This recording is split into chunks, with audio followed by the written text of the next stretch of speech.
করবে। বিশ্বনবী মুহাম্মদুর রাসূলুল্লাহ সাল্লাল্লাহু আলাইহি ওয়াসাল্লাম ইরশাদ করেন, যে ব্যক্তি সকাল বেলা 3 বার তেলাওয়াত করবে আউযু বিল্লাহিস সামিউল আলিম মিনাশ শাইতানির রাজিম, এরপরে সূরা হাশরের শেষ 3টি আয়াত তেলাওয়াত করবে,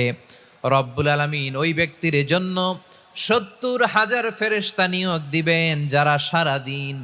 ওই লোকের জন্য মাগফিরাতের দোয়া করবে। শুধু এখানেই শেষ নয়, বিশ্বনবী ফরমান ওয়া ইন মাতা ফি যালিকাল ইয়াউমি মাতা শাহিদান,